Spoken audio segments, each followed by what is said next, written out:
Good morning and welcome to one of the first sessions of MARUF. We are going to be talking about scarcity and abundance, rethinking food policies. My name is Ümit Şahin. I'm from Sabancı University Center of Policies. We are going to be talking about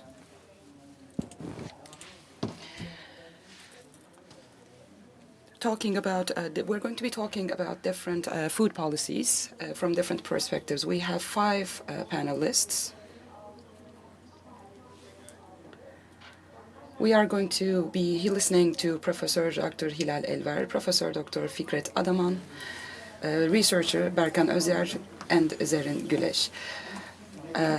Without further ado, we will be talking about the food problems from a local perspective and later from a global perspective. So first we're going to be listening to Professor Hilal Elver from Resnick Food Policies and Food Legislation Center from California University.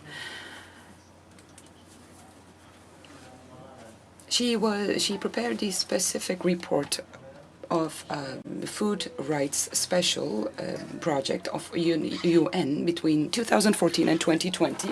So we are going to be, she's going to be talking about food policies on a local and international level. And later I think I also have to note that she is going to be talking about what has been done in this field in Istanbul, in Turkey. Thank you very much, Professor Ümit Şahin. Much like you said, I would like to start by talking about the rights in this field. First, we started to talk about this concept in 1948 because this is one of the fundamental human rights. In 1966, we started to witness the emergence of this term in different declarations and conventions as prepared by UN, but still, it's been being talked about in many areas of the world. So much so that 1 billion people are talking about this right for food because they have limited access to food, whether they realize it or not. According to a report published in 2020, over 2 billion persons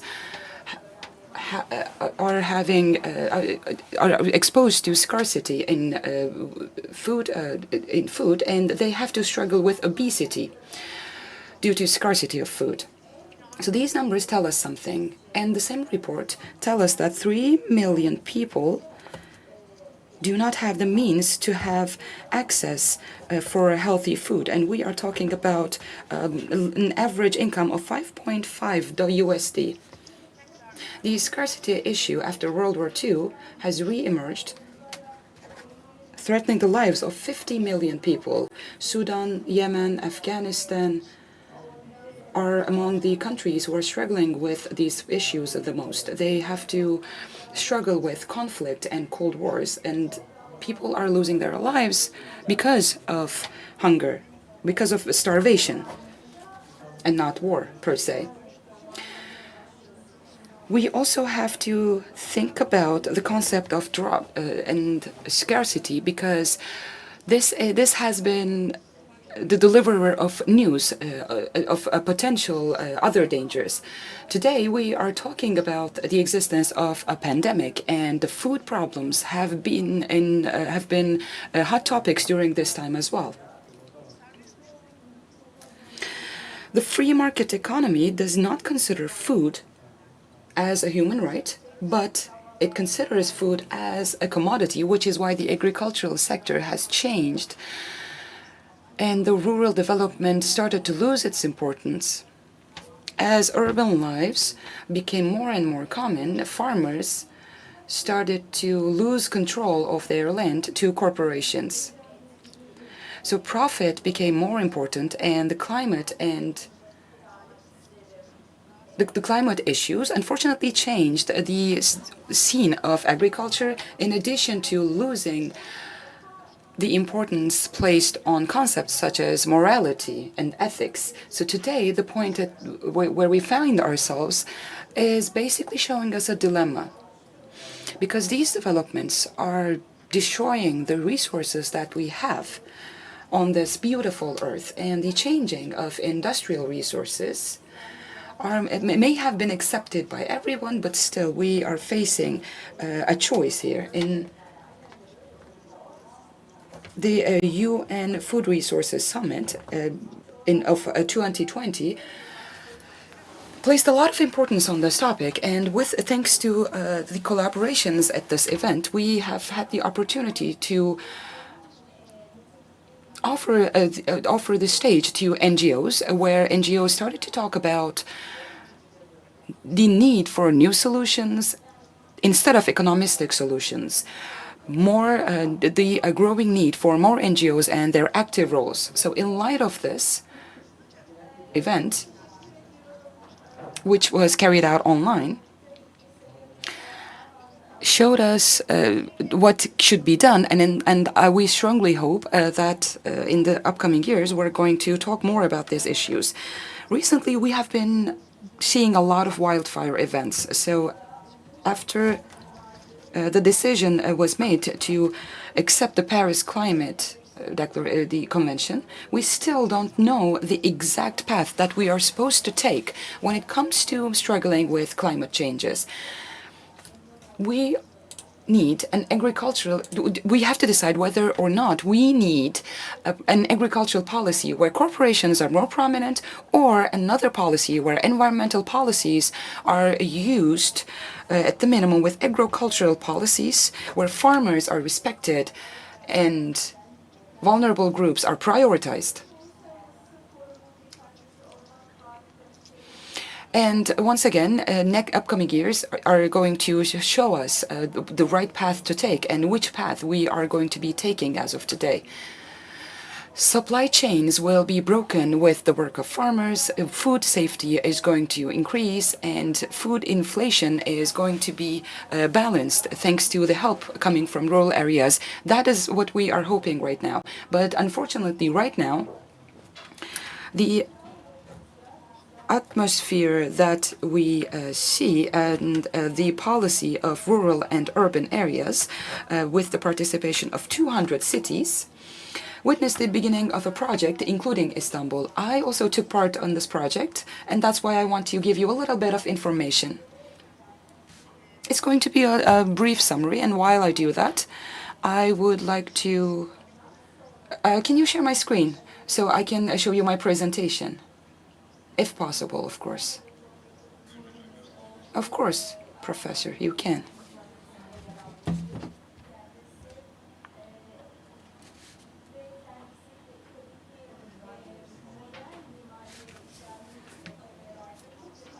So here you can see the Istanbul Food Strategy document. We've opened this to public access 2 days ago. There was a meeting on agriculture in Istanbul, and that's why I have this presentation. It's actually the same presentation. So in the Istanbul Food Strategy document, we are talking about resistant, repairing, nature-friendly agriculture, and safe, democratic, and fair food. So these are the concepts that we are trying to work with. So here you can see the summary of Istanbul Food Strategy document. This document prioritizes human health and nature in the supply chain of food, fairly seeks the interests and rights of producers and consumers, seeks the interest of equality in income and gender, abides by transparency principles, and builds a dialogue and cooperation with all the parties involved. So in light of this document, we have some main principles, as you can see: fair, safe, resistant, repairing, cycling, and nature-friendly. So they are basically the same principles as published by FA in 2019. So urban cities and food agenda had the same concepts. So while we were preparing this document, of course, we took a look at other documents. We have other examples from Paris, New York. I mean, I said over 200 cities, but London, Barcelona, Brussels. We have looked at what has been done so far in them, of course, and we have prepared this document in a long time. Berkan and Emre also helped us Bülent and Mustafa Koç helped us prepare this document, this report, if you will. And we have another group who contributed to the preparation of this document. All are academicians, and when you read this document, you're going to see their help and how they contributed. So we have some focal areas in this document. I don't want to go into the details by mentioning them one by one, but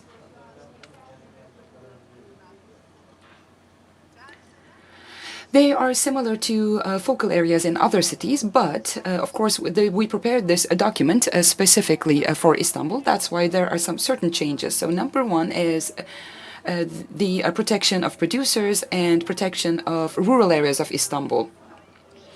Then access for food, social security, justice, these are the concepts surrounding this document. Number three is the climate change. We have to be resistant to climate change and we have to be green. And in Istanbul, we want to develop such an agricultural understanding. We have to be resistant to disasters too. As you know, Istanbul is very much prone to disasters with its population of 16 million people. It's the largest mega city of Europe and the Mediterranean. Access to healthy food, it's very important because in Istanbul we have been witnessing the rise in the numbers of those who suffer from obesity. So access to healthy and clean food was another focal point. Water safety and water scarcity in Istanbul, they are very important topics, as you can observe in this document. And finally, dealing with waste and food loss, and certain measures and preparing precautionary projects. We have similar focal points and potential projects for that. So Berkan might shed more light on this topic. So what I briefly wanted to say was the fact that this is an important strategic document and it's going to be discussed more, and these discussions are going to be open to public, of course. But at the end, we have to want this and we have to collaborate for this project, to carry it out, to carry this out.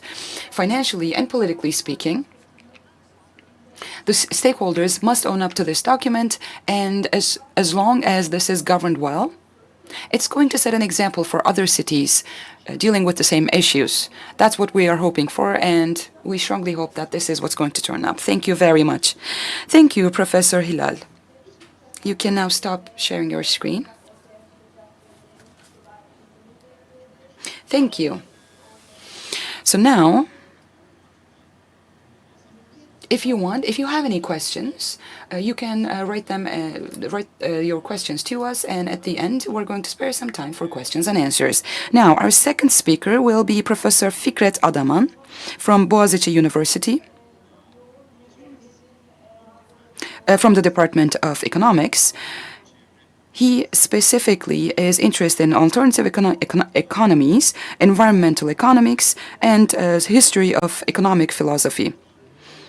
And today he is going to be talking about rethinking food policies in Turkey, where he is going to touch upon these global issues on a Turkish scale and how we must approach them. The floor is yours, sir.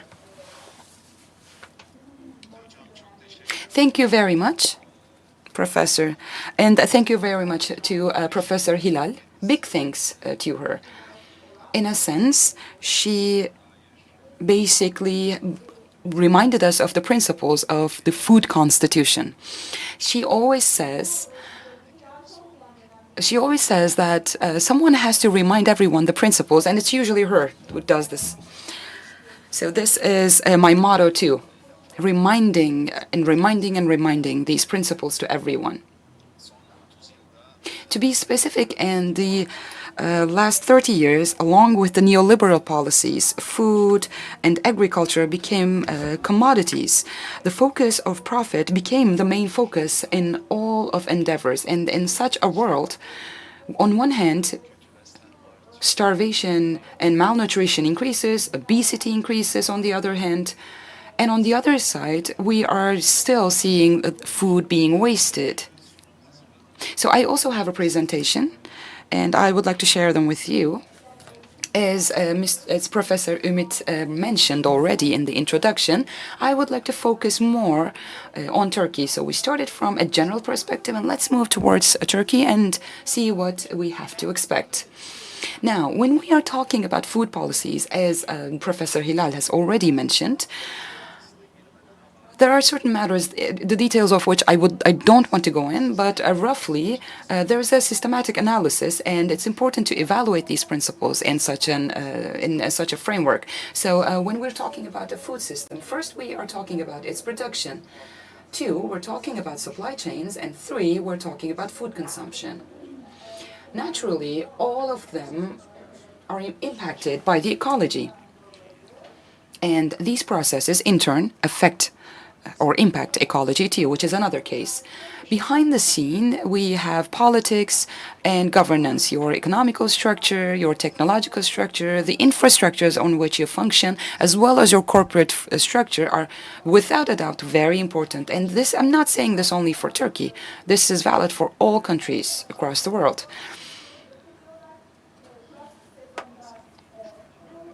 So what I'm talking about,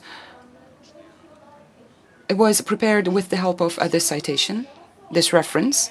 So now, let's be more specific. Now, really, when we are thinking about the matter of food, we shall not forget that we face multiple crises. We have economic crises, recessions, climate crisis, ecological crises, social crisis, and now we're talking about an outbreak. And we have to approach these problems from a multiplicity perspective too. So within the scope of such interaction, what kind of a change and transformation do we see? I think this is a very important headline as well. As I've mentioned already, the effect of climate change is really important, and it's going to gain even more importance. And I'm going to talk about further details specifically for Turkey. Furthermore, we have disasters with direct or indirect effects on food system, and Professor Hilal has already covered them too, so we shall not forget about them. Now, looking at all of them, another important point catches attention. There are different actors, and there are different responses in this framework. When we talk about farmers, we can talk about different types of farmers and different types of farming, naturally. On top of it all, we have a development paradigm for Turkey and for other countries. So what is that paradigm? This paradigm, and what is this paradigm, and what about its impact to the food system or agricultural system? We have to evaluate them too. Now, when we look at Turkey, we see a discourse of modernization and development, much like the other countries. This started as of 1950s. High usage of water, high amounts of input, high use of energy, with highly machinization. Increase of productivity was constantly emphasized, and to a significant extent, we can call this a monoculture in terms of the understanding adopted by Turkey during this time. So such an understanding, much like the other countries, put aside ecology. But for the past decade, ecology and especially in the past couple of years, it has become more important. Ecology has been reminding itself. So what about this reminding? We are talking about deforestation. We are talking about the loss of biodiversity, erosions, salt, and pesticides. But at the same time, infestation, and at the same time, sectors of food and agriculture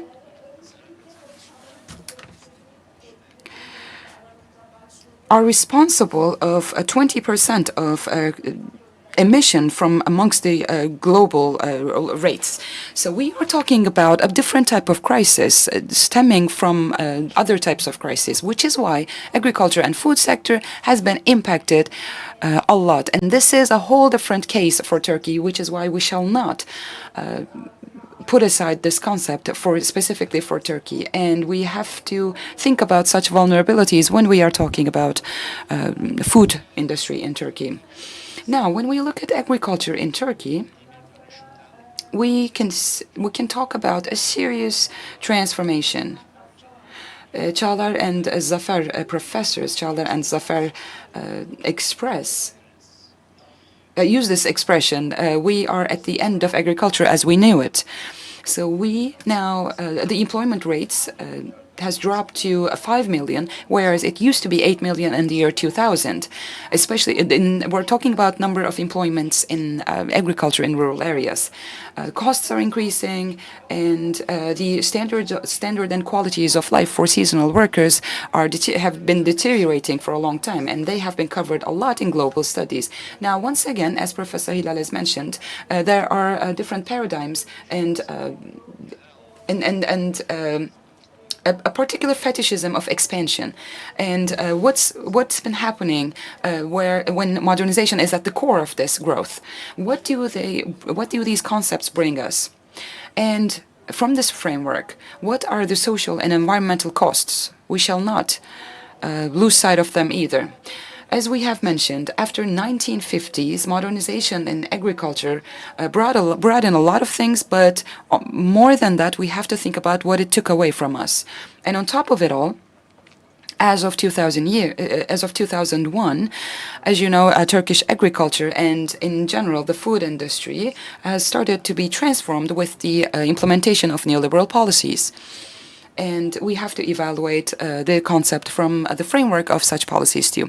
Now, I've talked about what's been going on with respect to environmental impacts, but agricultural lands are becoming poorer in terms of organic losses. With the bad agricultural practices, our land has been pulverized too.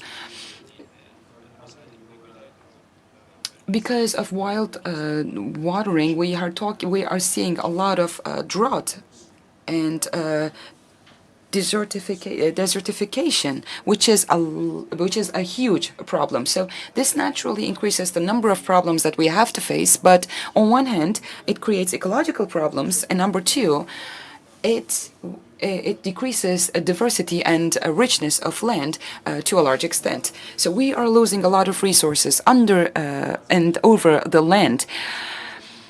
But at the same time, Turkish population is increasing. So in upcoming years, we're going to have to face problems with water scarcity, and we shall not lose sight of that either. Calculations specifically based on agriculture shows that this sector is responsible from 12% of greenhouse gas emissions. And as a recent study conducted by WWF has shown that biodiversity has been decreasing to a large extent in Turkey too. Now, naturally, by the way, we have to think about something else. I mean, agriculture, Turkish agriculture is important, both in terms of GDP and employment, but we have to underline something else. Think about what has been what we used to see in agriculture. 1 out of every 3 persons in Turkey have worked in agriculture at some point. But right now, when you look at the laborers,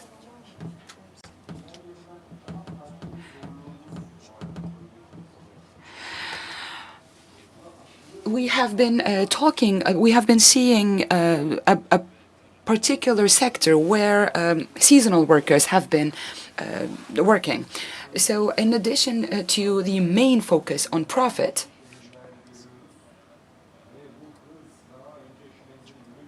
we have been seeing more and more relevant problems, in addition to the ones that I've already mentioned in the previous slide. The reference, as you can see, we have the reference here. This was a study conducted by Dallal and Unuvar in 2019 called Effect of Climate Change on Food Supply of Turkey. Accordingly, estimated loss of productivity are shown here in wheat and malt and corn and legumes, sunflowers, etc., etc. So regional analysis can also be found in other studies, other similar studies conducted by other professors. So Turkey is going to face a huge issue, and how much, to what extent do you think we realize it? I mean, I do have a lot of question marks in my head, to be honest. Now, when we're talking about food,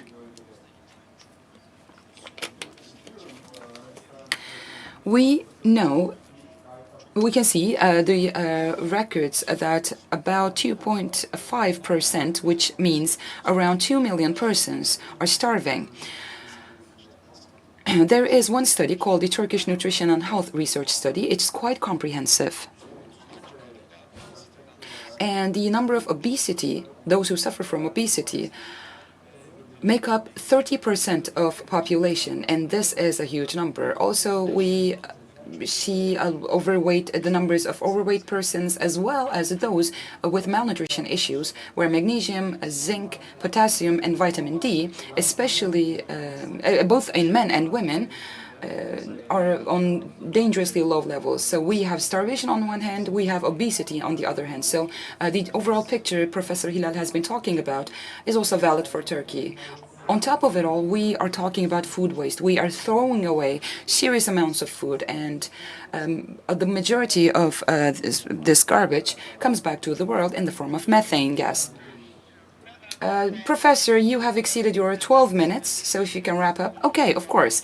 So we have to look at labor and technology. Technology is naturally important, but who is using that? Who can use that? They are important questions. We have talked about the costs of industrial agriculture, and we have talked about how income in this industry is distributed in different income groups. So to wrap up, what should be emphasized? We are talking about a transformation, and the paradigm of development underlying such transformation should be evaluated from a critical point of view. Modern agriculture, industrial agriculture, and technology might have to be evaluated with respect to the reproduction of the dominant agriculture and food system. So who has access and who doesn't have access? And what about the role of these groups and the impact of such systems in the solution for the existing problems? Finally, we have to rethink labor within the scope of Turkish agriculture. While we are thinking about these problems, we have to place importance on agricultural ecosystems. We have to talk about polyculture instead of monoculture, and we have to focus on structures that are resistant to climate changes, and macro policies are quite insufficient. Even when they are sufficient, the importance of a local has become more and more important, which is why the perspective of the local towards food and food production has been gaining more importance, and now this is an important parameter for studies in this field. I think this is where I should stop. Thank you very much. Thank you. Now, from this point on, we can move towards urban and rural experiences. Now, our next speaker, our third speaker, is going to be Dr. Florence Egal. She has worked for a long time in she's a medical doctor with a master's in public health from the London School of Hygiene and Tropical Medicine, and a food security, nutrition, and livelihoods expert. And she spent most of her career in the UN Food and Agriculture Organization, and started working on urban-related issues in the early 90s.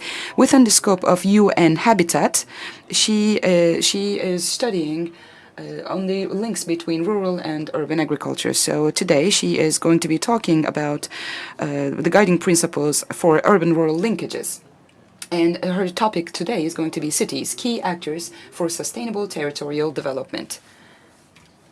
And the floor is yours.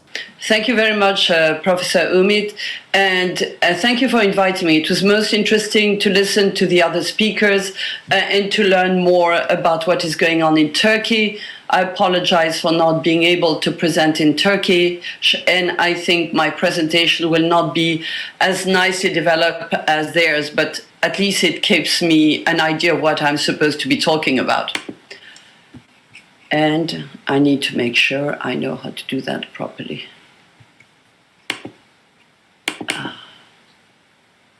You have to apologize my lack of competence in terms of computer. Maybe, yeah. Okay, thank you very much for the person who did that. Okay, so basically we need to transform food systems. This has been made very obvious by the two previous speakers. Food systems are broken. How do we know they're broken? Well, they do not deliver healthy diets for once. And why is that? Because that's not what they were designed for, and that was already discussed before. So we need now to have more sustainable diets. They need to be healthy, but they also need to have limited environmental impact. They need to be affordable for all, and they need to be culturally acceptable. So this is important to address all forms of malnutrition and prevent diseases such as diabetes, cardiovascular diseases, and cancer, etc. But it's also important to address climate change, promote sustainable management of biodiversity, provide jobs within the food system, and fulfill human rights. So it's very important that rather seeing what are we going to be produced and make sure people eat it, we need to start working from the demand entry point. And for that, cities are the heart of the problem, because most of us live in cities and most of consumers are in cities, and the way we spend our money is actually contributing to the food system as it now is, and we can change this. Urban food practices clearly have a great influence on rural areas, not only in what we eat, but also in the management of the environment. We talked before, deforestation, irrigation, etc., but also income and lifestyles. Natural resource management in surrounding territories of a given city has also a very important impact on the food and the health of urban population. Next slide, please. Or I can try and do it. Yes. Okay, I will go very quickly on that. I'm working right now with UN Habitat in Quito. In 2016, we had Habitat number 3. If I remember well, Habitat number 2 was in Istanbul. And that was the time where they started to talk very seriously about urban-rural linkages and about food, which had until now been fairly absent of the urban development agendas. You will find in this website, we were talking of guiding principles before. We have been trying to work on guiding principles for urban-rural linkages. These, for the moment, we have a tendency of working on rural development and on urban development and ignoring these exchanges, which are very important and which, if they were taken into account and were more functional, could actually help to have a much more sustainable development at territorial level and benefit both cities and rural areas. I would like to talk to, earlier Hilal has been talking of 200 cities, and I was wondering if she was talking of an internal process in Turkey or if she was referring for the Milan Pact, since she was talking of London, Barcelona, etc. I thought maybe that was it. I will still remind you, and there is a link in the bottom. The Milan Pact was launched in 2015 during the Expo Milano, and the key of the idea of the Milan Mayor at that time, Pisapia, was that cities have a strategic role in developing sustainable food systems and promoting healthy diets. So mayors and representatives of local government have a key role. They are committing for sustainable food systems. They are trying to see coherence with national, regional, and international policies and processes, and to work together with other cities to exchange experiences and move forward. Now there's I think 215 signatory cities now. The only city that I was aware of was Metzili. I stand to be corrected. And I think they even won an award, because there is an awards program at these global fora. The next global forum will be in a couple of weeks in Barcelona. So this is the 7th global forum. But this is global networks. I know there's other global networks, and other global networks are not this cities network are not necessarily about food, of course. But it is useful to build on these existing networks. I'm thinking in particular on C40 that has a key role in the climate change agenda. Now, C40 is now taking food on board. And I think food is surprising because it is something that we all spend a lot of time in every day. And it has a tendency to have fallen through the holes. So when you talk city planning, very often you look at roads and health centers and shelter and all that kind of thing. But what these people eat is not at all considered. So I think it's a great move that there is that increased awareness. I wanted to provide an example because if Marmara is a community of cities, you may be interested in another country that has been working on that for several years. And this is, it used to be the Sustainable Food Cities Network. Now it's Sustainable Food Places. And I think it refers this reflects an evolution of the concept to look at where is it people are consuming and how can we make more sense. As you will see, they talk of food governance, healthy foods, catering, procurement. There's a good food movement, sustainable food economy, food for the planet, blah, blah, blah. Blah, blah, blah is not meant to be pejorative. Then you can find also some information. FAO has recently, I think FAO has started working on urban issues at the end of the 80s, but by the time it reached the fourth floor, which is where the Director General sits, it took ages. But now there is finally an urban agenda in FAO, and we are all proud of it because this has been really a process of internal subversion, but also external subversion, partnering by people outside, like Hilal, like Olivier de Schutter, which has been trying to link and move this process forward. So you'll find here a series of publication and links that you could refer to, and I'd be happy to ensure linkages as needed. Another topic which I think is interesting, there has been a conference in Palermo in 2018 on reviving Mediterranean diets for Mediterranean food systems. So I think that this, of course, is very relevant, at least for the areas in Turkey which are along the Mediterranean. Many of us believe we need to go beyond national approaches because countries, in particular such as yours, have different ecosystems, and a food policy in Turkey should probably look at the Mediterranean area, but also look in a different manner on a much more continental area, and build on local experiences, culture, because this is where we would have a basis for something more sustainable. Because these cultures developed at the time, you didn't have all these inputs, all this mechanization, and it was much more local, although of course there was exportation.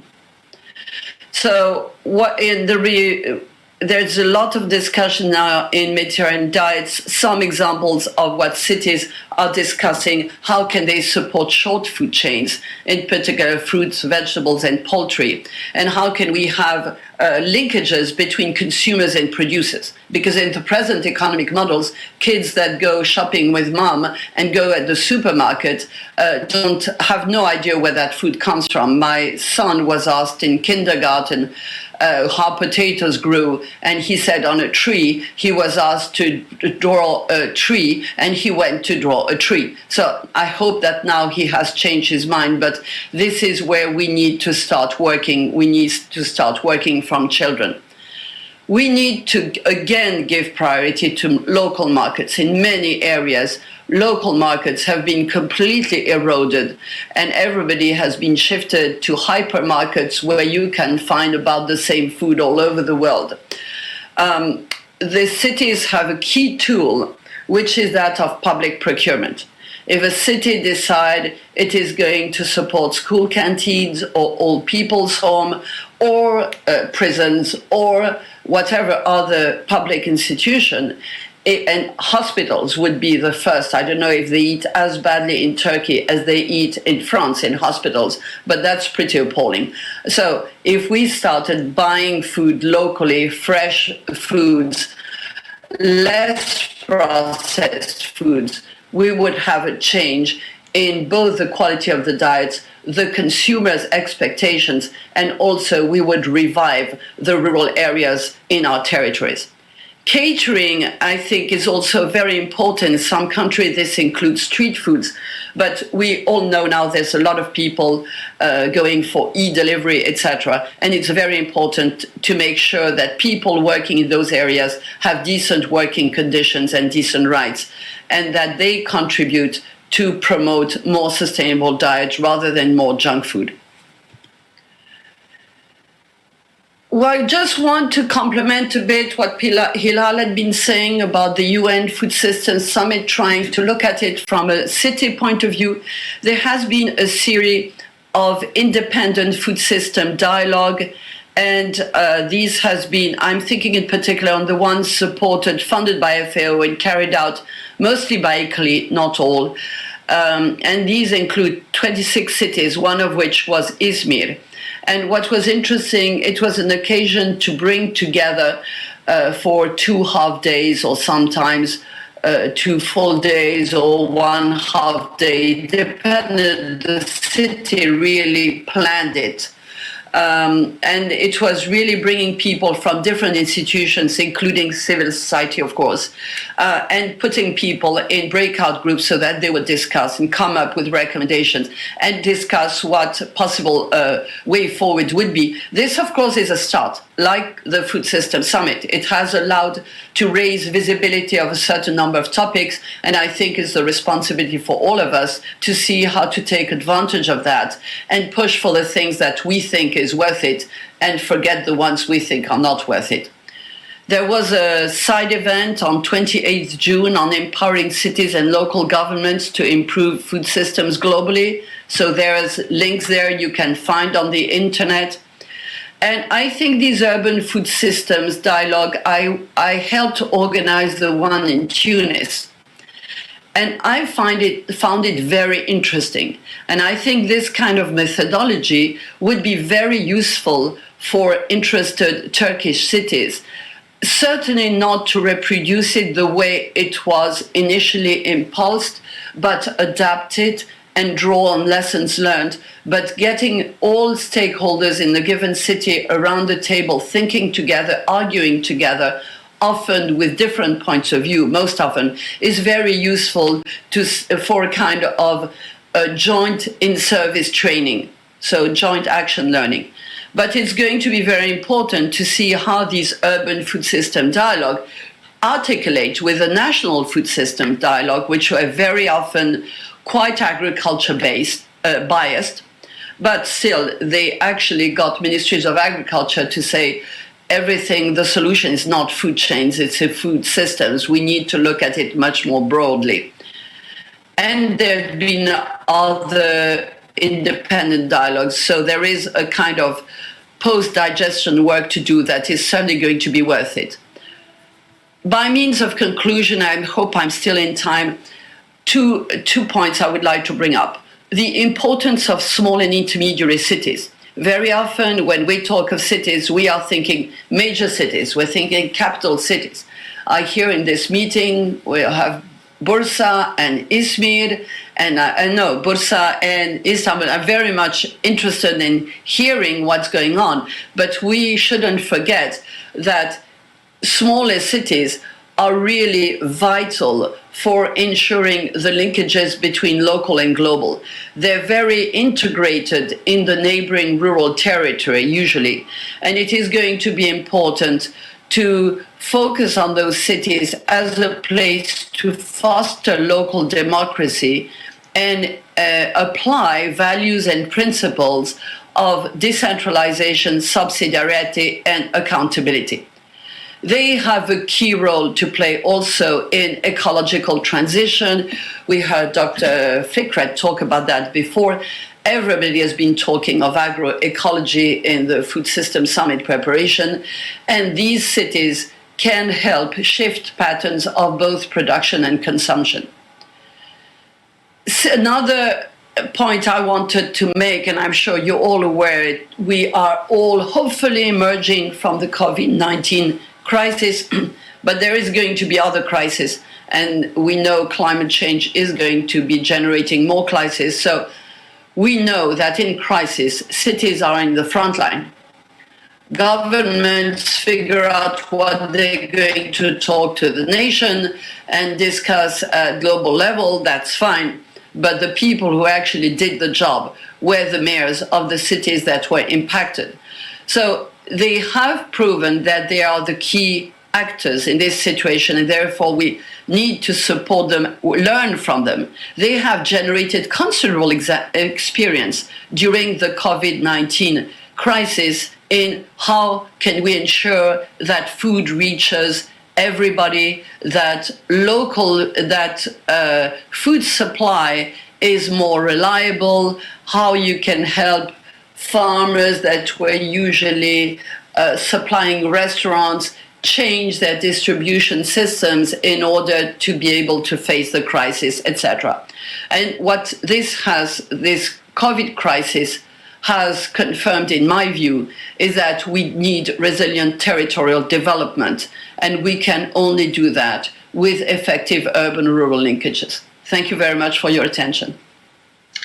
Thank you, Florence. It was very interesting. So I think, I hope we will have more questions about that.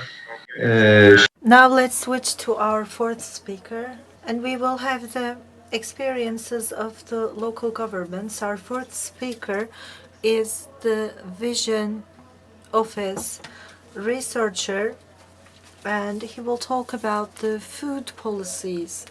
And his name is Berkan Özyer.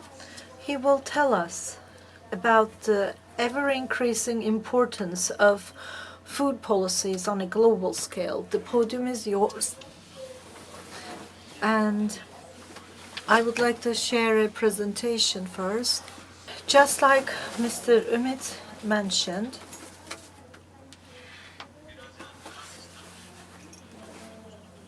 just like Mr. Adaman summarized, the food system concept by itself is something that I'm going to chunk down and talk about its specific situation in Istanbul's case. And there are times that we remember the importance of these issues. We have this intention. We see the food as something that we can reach at all times. How did this food come to on this shelf? And we have especially the 2020 crisis created a breakdown in especially cities. And we know that the disadvantaged groups are not able to have access to food. And there were, of course, previous examples as well, but especially in the Western metropoles, this was very strikingly reflected for the first time. And for the cities and for the metropoles, they need to create a food policy, especially in 1990s. It started in Belo Horizonte, and the main goal here was to have the vulnerable groups have access to healthy food, and so to maximize food production and to come up with a food strategy and to put things into context, to form food assemblies and make the policies more participative, and to have a more systemic approach to food.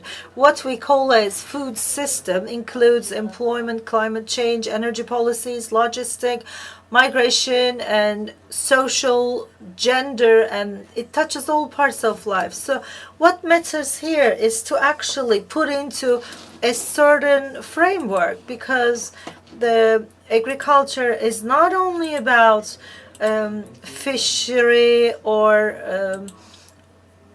farming or animal husbandry.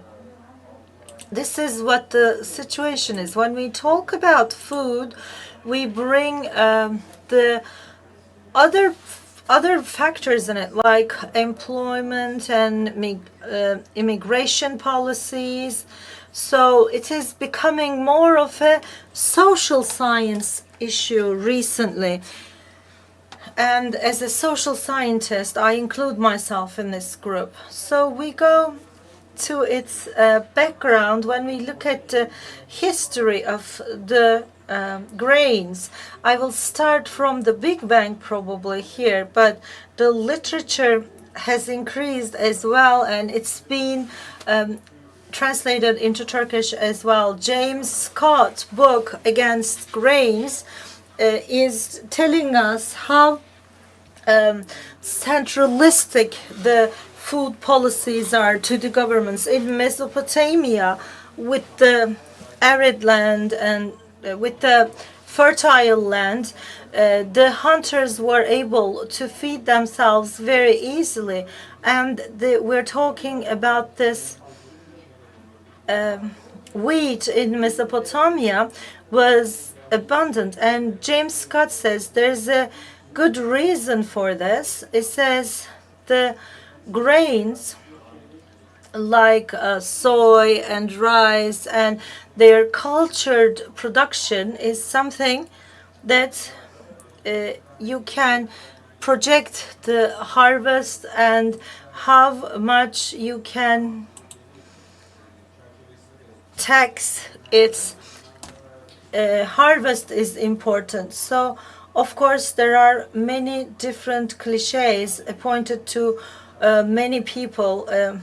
They say two things are certain in life. One is death and the other is tax. So even in the ancient Egypt, they have said that the feeding of cities are always have become a discussion point. And we have the examples from Istanbul. Atlas History had a history of Istanbul version, and they start with giving bread to the low-income families so that they don't start to produce within the city. And then this can be a nation state or an empire. So this has become the stomach of this. And Mehmet Genç, who we have just recently lost, defines the feeding of cities. And he says that all the output, all the harvest of the country arrives Istanbul, and then it's distributed. And all the trade preferences were done in the strongest times of the country.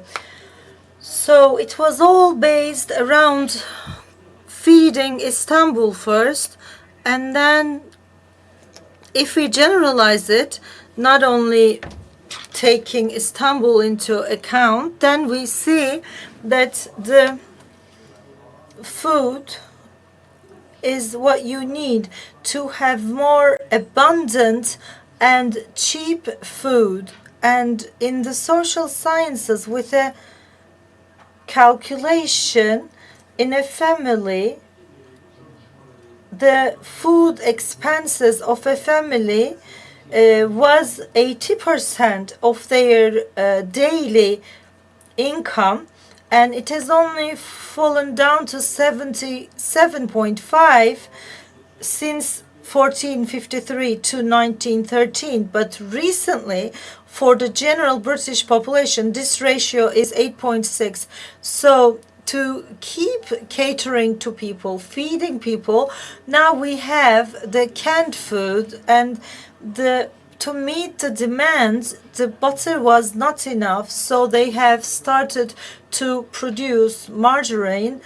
And so this was the process they have gone through. the food policies were always in the heart of the food policies.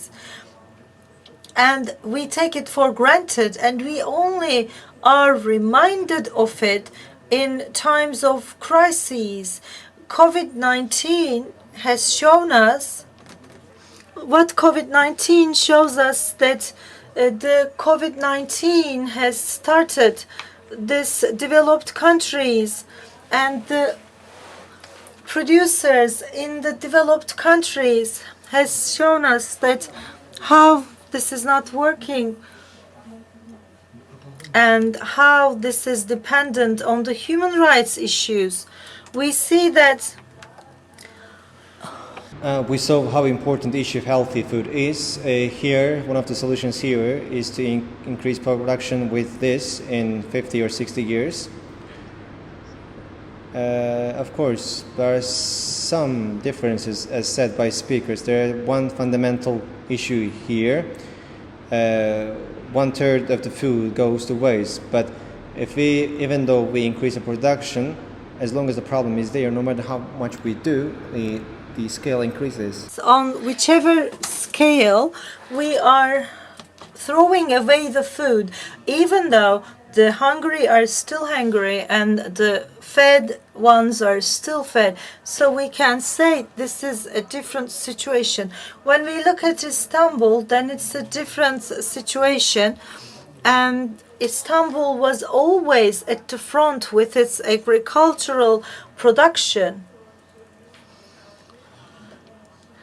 We see that there's an increase in the agricultural land, and the rate of Istanbul in agriculture decreases and employment decreases. The invisibility of the agricultural producers have a problem of invisibility, because we know that the agricultural producers, the farmers, leave the field and they are unseen. So for the employment agency, you don't have a position for shepherds, because a shepherd is not registered in the employment agency. What we see in the real life is a problem that we had, and also we had visualization prepared by my colleague Emre, and as you know, there are no rural areas in Istanbul anymore. So what you see here, all these points, they were all regions, but they all disappeared now. I am going to be faster because of time restrictions, and about the rivers which were around the city, there were also production. So what can we do about the industrialization projects in Istanbul? As we know, in Çorlu and Kocaeli areas, we see that those are all now areas of industrialization. And we also have a unending problem.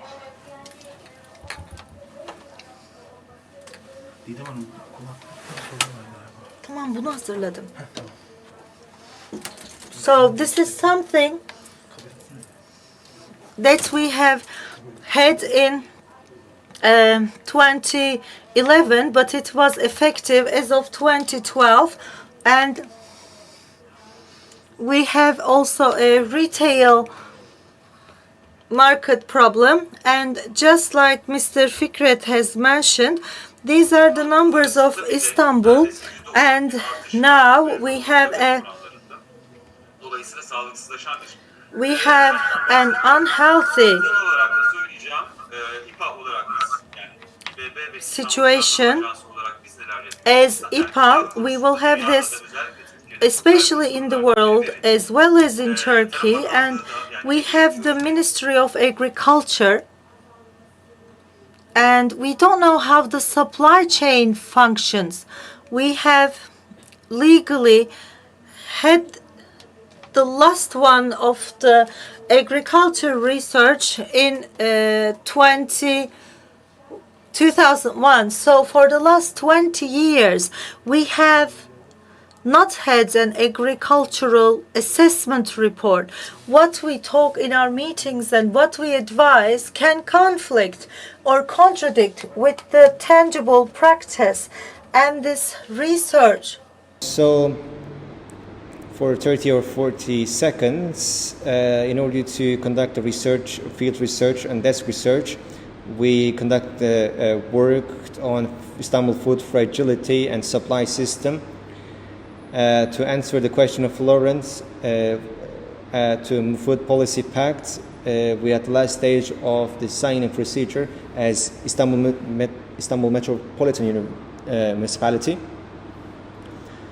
And before the COP in Glasgow, we, as the Metropolitan Municipality, is one of the first signers of this covenant. And I have worked within this 112 office, and what we are trying to do here is to solve the possible problems that can arise in the next decades so that we can have a comprehensive and spatial projects so that we can come up with policy documents.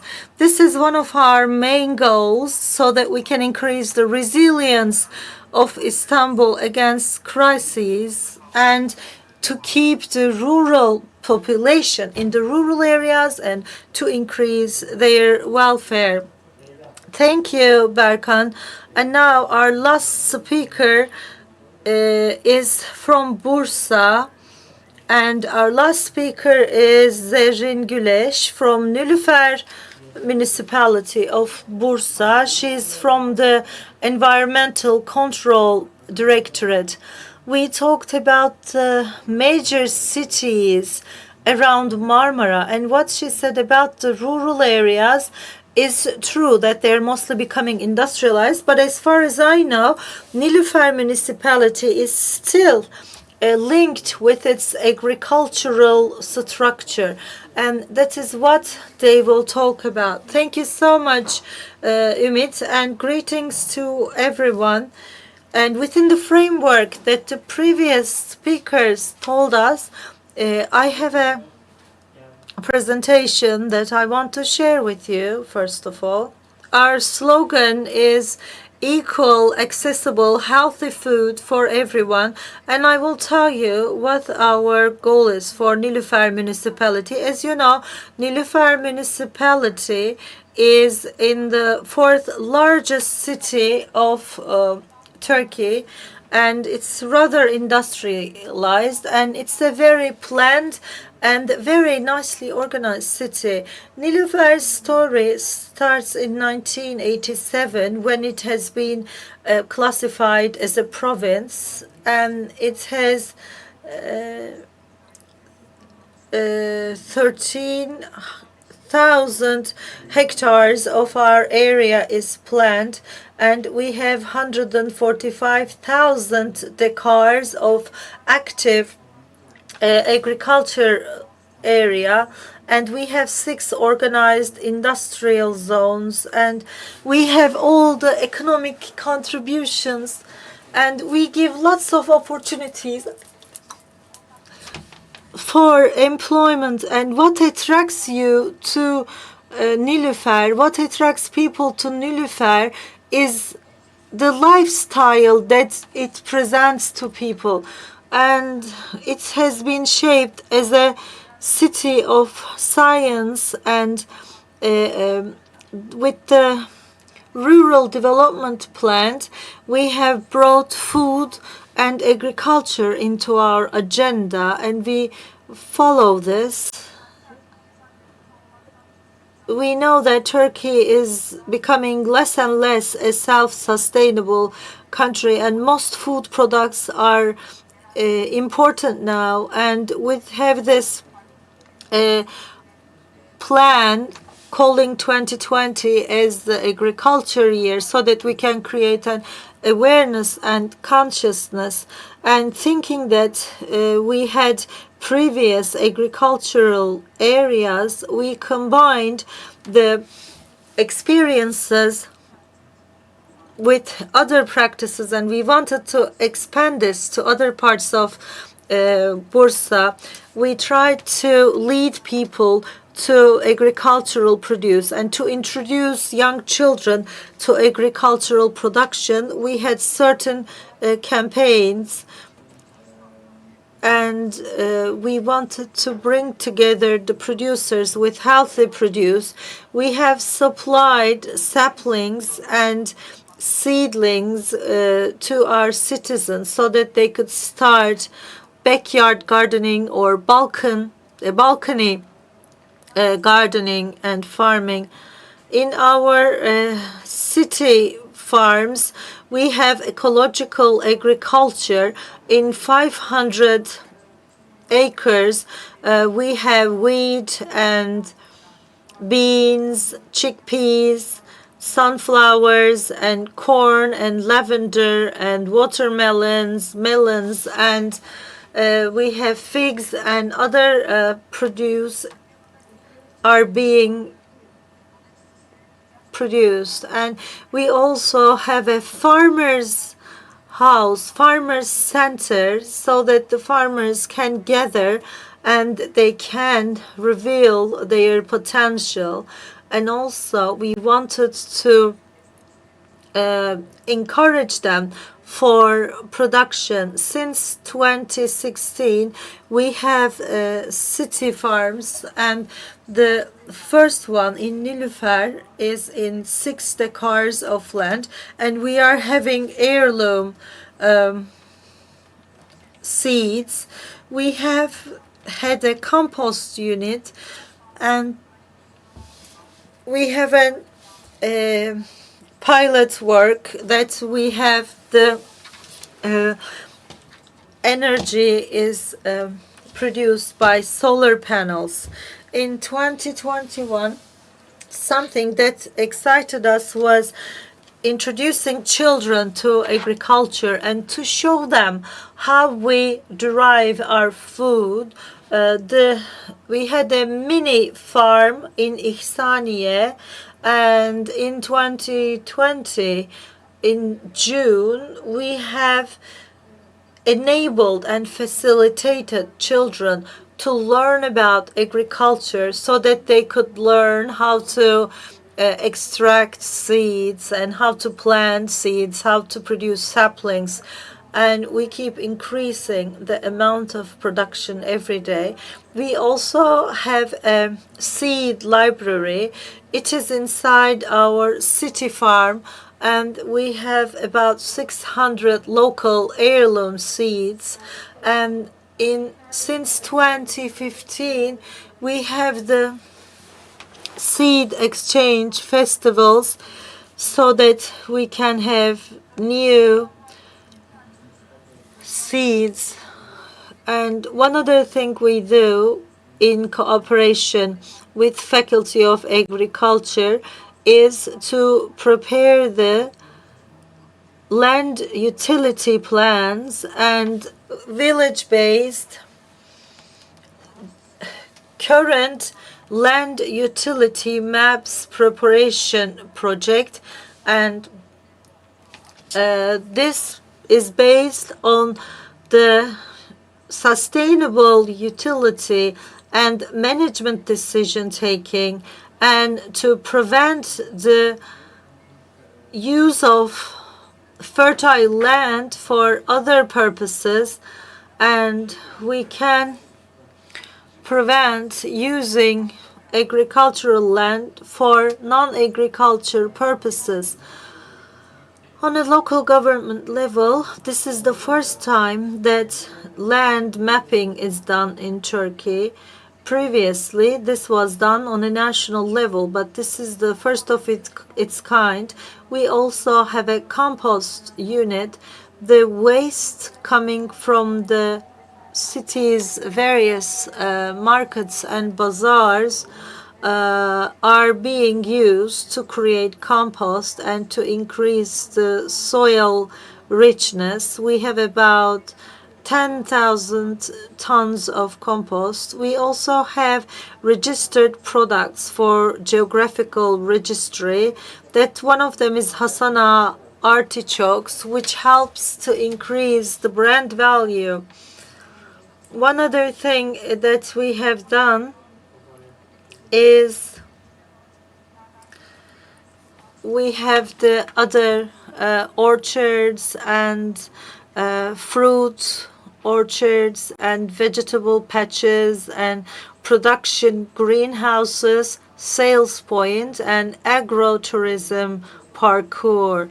Whilst we continue our agriculture year study, we had 2021 as the food year, and the slogan was equal, accessible, healthy food for everyone.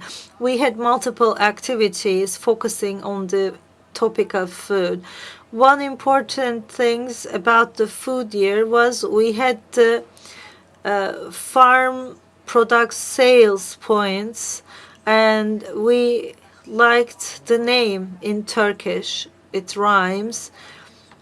So we called them Come to Nature, Come to the Farms, and we have supported the women's cooperatives and rural women's associations are our providers.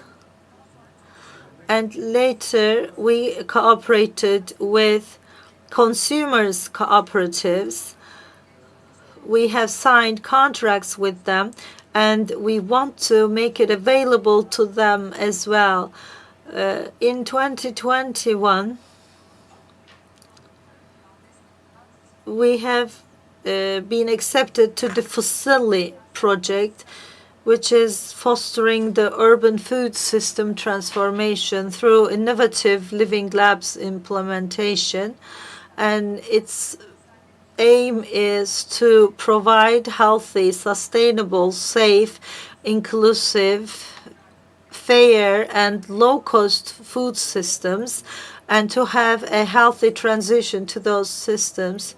This project includes 32 components, and there are 12 European countries, and we are the only local government accepted to this project from Turkey. The Democracy University from Izmir is also another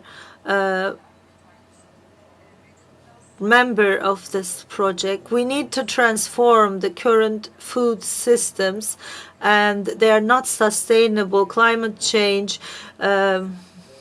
scarce resources, pollution and waste, and environmental deterioration and loss of biodiversity and increasing population are the problems that it calls. Fusilli project will lead us the way to harvest the 2020 agriculture year and 2021 food year learnings.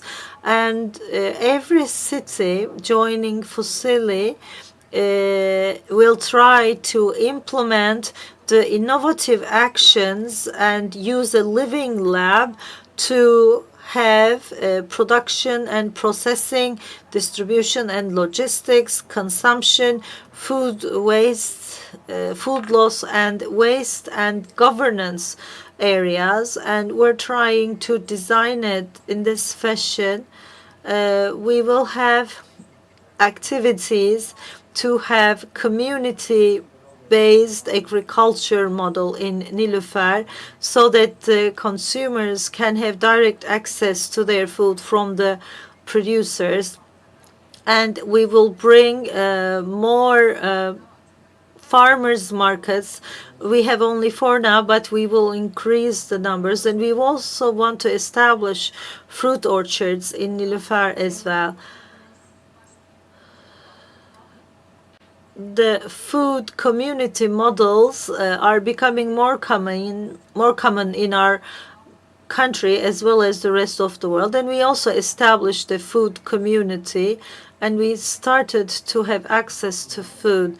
we will have the first meeting of our food assembly, bringing all parties together, like the academic chambers, universities, NGOs, food communities, producers and consumers, cooperatives, and student bodies will come together so that we can have a fair and equal food policy. Ms. Hilal talked about the food being a right. Yes, it is one of our basic human rights, and all the societies, all the nations need to find an answer to this question. How can we facilitate access for everyone to healthy and equal food? Thank you so much, Ms. Zerrin. This was right from the field, and this speech. We have only 10 minutes left, so we have a very limited time.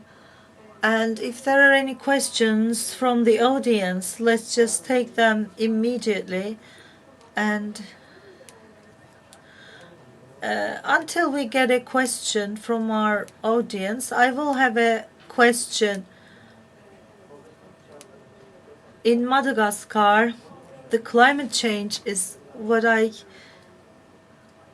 am worried about. The hunger in Madagascar due to the climate change. It's the first big case of hunger due to climate change after many years of a drought.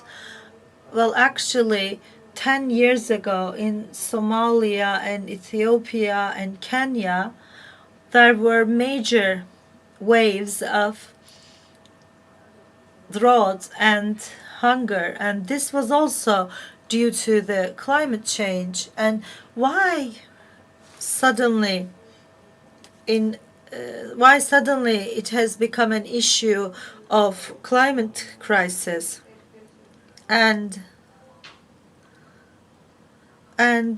we know that we are a bit hesitant about doing this, and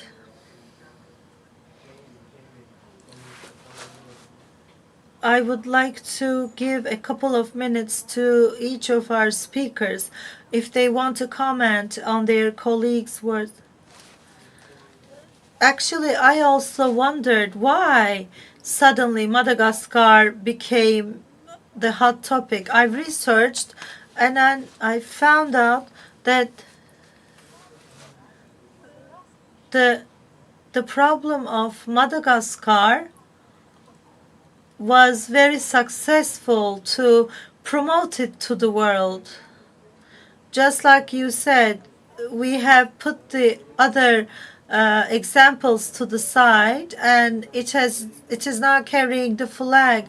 This region is a bit far away, and they don't have active systems for transport, and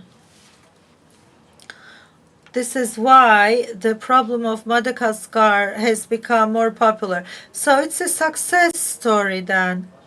Yes, it is actually. And as you know, I studied climate change a lot.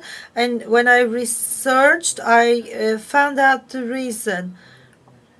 Are there any other speakers who want to react to one another's presentations?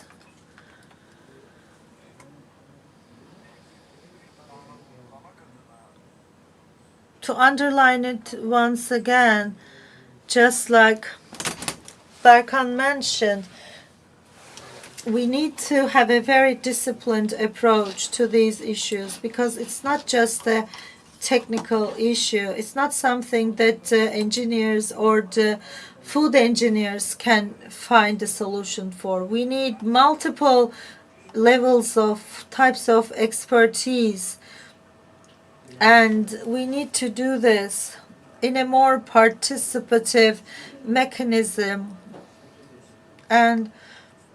And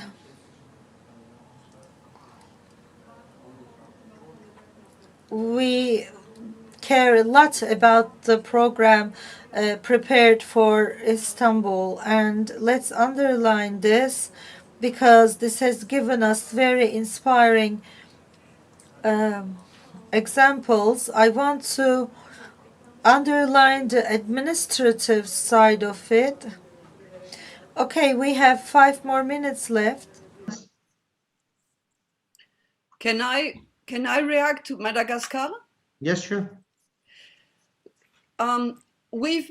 I was in FAO, and I think we were working in Madagascar for 20 years or some. Basically, what was happening in Madagascar is a very unsustainable development model, major governance problems, in particular also because of a caste system. That is, malnutrition was all over. What was really interesting is that when the climate change came, it was something that was not the government's responsibility. It was something coming from outside, and it was acceptable to bring attention to say, look, this is terrible. We're really in a desperate situation. So I'm very glad attention was drawn to Madagascar. But we could say that Madagascar's present situation is a complete failure of the development model that has been adopted in the last decades, and in particular, we have been trying to push participatory development at local level. There was no way this was taken seriously by management at the highest level of government. So now climate change is allowing to do that, and it is indeed a victory if we manage. Climate change is a major problem, we agree, but it's also proving to be a major handle to move political commitment. Thank you. Thank you very much. It's really important point to also raise the importance of climate change. Berkan? I wanted to say something about what Florence said and what Hilal said. Most of the problems we confront or we face, we think are specific to us or to Turkey. And we seem to forget that this is the case in most parts of the world. And we try to solve it all by ourselves, forgetting that other people might have the same problem. But all the problems and transformation issues are all, or transition issues are all global problems. So if we can learn from other experiences, if we don't start from scratch, it's better. I think we need to underline this. And also, lastly, in times of crises like this, we have to prevent it from being a flavor of the month, a new fashion, a new thing. We need to prevent it from being forgotten. And because the politicians might have certain needs, we can see that they use it, but we need to react to this. We need to say that this is not a temporary thing, that this is permanent, and we need to come up with solutions, and this is what needs to be done. We need to say this as related parties. Last 2 minutes. Thank you so much. First of all, I want to congratulate for their achievements, Nilüfer Municipality. It's an amazing program, and after what you have done, you tried to form the policies. This is actually amazing. You're not starting from top to bottom, but you're starting from grassroots projects, and then you're building your policies on those actions and activities. So the example of Nilüfer Municipality should be cloned or expanded. Just like the speaker said, multidisciplinary scientific projects are very, very important. Unfortunately, in the last global summit, they formed a scientific board, and they only invited the hardcore scientists and economists. Nobody from any social discipline, sociology, law, social scientists, none of them were included or brought into the system. And this is very important to have a multidisciplinary approach. I completely agree with what Hilal said, and we need lawyers. This is the last minute, so please be brief. Yeah, we need lawyers on that team also. I would like to follow on what Berkan said. Sorry, can you hear me now? Yes. No, I wanted to follow also on what Berkan said. We are all involved. It's not only institutions, not only researchers, it's not only governments, all of us. And what I really like is what I've heard in another meeting is they say we all have two key weapons to play as citizens. One is our credit card, and the second one is our electoral card. We need to get food on the political agenda, and we need to make sure that the people we elect know that this is an important topic and sustainability is really key for all of us. Thank you. Çok teşekkürler. Çok da güzel bir kapanış. Thank you so much. It was an amazing closing speech or a wrap-up. So we talked about the food crisis with all of its global aspects. I would like to thank to the organizers as well as our audience. I hope we'll get together in future panels again. Thank you so much.